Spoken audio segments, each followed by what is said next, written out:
नमस्कार। आज हम भगवत गीता के एक बहुत ही महत्वपूर्ण हिस्से पर चर्चा कर रहे हैं। 11वें अध्याय के श्लोक 35 से 46। ये वो हिस्सा है जहां अर्जुन भगवान कृष्ण का विराट रूप देखकर अपनी भावनाएं व्यक्त करते हैं। हाँ, वो विराट रूप मतलब वो विशाल ब्रह्मांडीय रूप जिसमें सब कुछ समाया हुआ है। हाँ, उसको देखने का अनुभव जाहिर है अर्जुन के लिए जबरदस्त रहा होगा। बिल्कुल। तो आज हम देखेंगे कि कैसे अर्जुन का वो विस्मय, वो भय धीरे धीरे गहरी विनम्रता में बदलता है। उनका पूरा मानसिक सफर समझने की कोशिश करेंगे। हाँ, ये देखना दिलचस्प है कि उस अनुभव के बाद अर्जुन कैसे रिएक्ट करते हैं। तो सबसे पहले तो उन्होंने वो रूप देखा और उनकी पहली प्रतिक्रिया क्या थी? स्तुति, है ना? नमन किया उन्होंने। हाँ, पहले तो वो भगवान की महानता का बखान करते हैं, लेकिन उसके ठीक बाद कुछ और होता है जो मनोवैज्ञानिक रूप से बहुत दिलचस्प है। क्या मतलब? उनका ध्यान अचानक अपने पिछले व्यवहार पर जाता है, कृष्ण के साथ जो उनकी सहज दोस्ती थी उस पर। अरे हाँ, वो याद करते हैं कि कैसे उन्होंने कृष्ण को बस एक दोस्त समझा था। एग्जैक्टली। और ये याद आते ही वो लगभग घबरा जाते हैं। वो कहते हैं ना कि हे प्रभु, मैंने अनजाने में या शायद प्रेम में बहकर या लापरवाही में। आपको हे कृष्ण, हे यादव, हे सखेती यानी हे मित्र कह दिया। हंसी मजाक में, कभी अकेले में, कभी दूसरों के सामने। अगर मैंने आपका अपमान किया हो तो मुझे माफ कर दीजिए। ये सिर्फ एक फॉर्मल माफी नहीं है, इसमें गहरा सदमा और पछतावा दिखता है। हाँ, वो पहले वाला दोस्ताना अंदाज, वो बराबरी का भाव अब उन्हें गलत लग रहा है। ऐसा क्यों? देखिए, ये नजरिया पूरी तरह बदल जाने वाली बात है।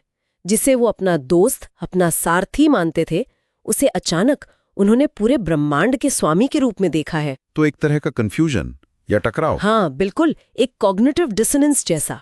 मित्र कृष्ण और परमात्मा कृष्ण की छवि के बीच का टकराव। इसी वजह से उन्हें अपना पिछला वो बेतकल्लुफ व्यवहार अब अनुचित लग रहा है। जैसे हे यादव कहना भी अब उन्हें लग रहा है कि ये ईश्वर के लिए सही संबोधन नहीं है। सही कहा। जो पहले अपनेपन का प्रतीक था, वो अब उस विराट रूप की असीमता के सामने बहुत छोटा, शायद अहम, थोड़ा धृष्टतापूर्ण भी लग रहा है। और इसी एहसास के फौरन बाद वो कहते हैं, मैं आपकी शरण में हूं। ये सिर्फ माफी मांगना नहीं है। नहीं, ये उससे आगे की बात है। ये एक तरह का पूरा समर्पण है, शरण लेना है। वो विराट रूप की भव्यता, शायद उसका भय, उसने उन्हें हिला दिया है। बिल्कुल।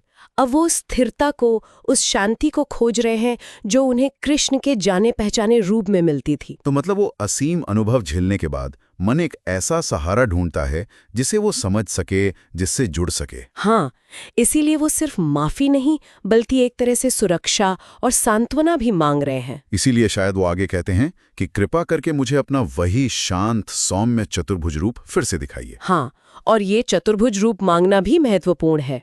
वो सीधे सीधे मानवीय रूप में लौटने को क्यों नहीं कह रहे हैं? 4 भुजाओं वाला रूप ही क्यों? ये एक बहुत अच्छा सवाल है। देखिए, वो पूरी तरह से सिर्फ मानवीय रूप नहीं मांग रहे, वो सौम्य चतुर्भुज रूप चाहते हैं। ये ईश्वरत्व और निकटता का एक संतुलन है। मतलब वो दिव्य तो है, पर विराट रूप जितना डरावना या समझ से परे नहीं। बिल्कुल। ये अर्जुन के लिए ईश्वर का वो स्वरूप है जिससे वो जानते हैं, पूछते हैं और जिससे वो आसानी से जुड़ सकते हैं। ये उस विराट दर्शन के ज्ञान और व्यक्तिगत भक्ति के बीच एक पुल जैसा है। तो अगर हम इन श्लोकों का सार निकालें तो ये हमें दिखाता है कि कैसे कोई बहुत बड़ा विस्मयकारी अनुभव, या शायद थोड़ा डराने वाला अनुभव भी, हाँ, हमें अपनी पुरानी सोच, अपने रिश्तों, अपने व्यवहार पर फिर से सोचने को मजबूर कर सकता है। और अपनी सीमाओं का एहसास कराकर सच्ची विनम्रता सिखा सकता है। और साथ ही ये इंसान की एक गहरी जरूरत को भी दिखाता है। कौन सी जरूरत? एक दयालु रूप चाहिए होता है। सही कहा। ज्ञान कितना भी ऊंचा हो, दिल को सांत्वना और रिश्ते की जरूरत तो रहती ही है। ये ज्ञान और भक्ति के बीच या असीम और व्यक्तिगत के बीच संतुलन बनाने की कोशिश है। बिल्कुल। तो चलिए आज की चर्चा यहीं समाप्त करते हैं और श्रोताओं के लिए एक विचार छोड़ जाते हैं।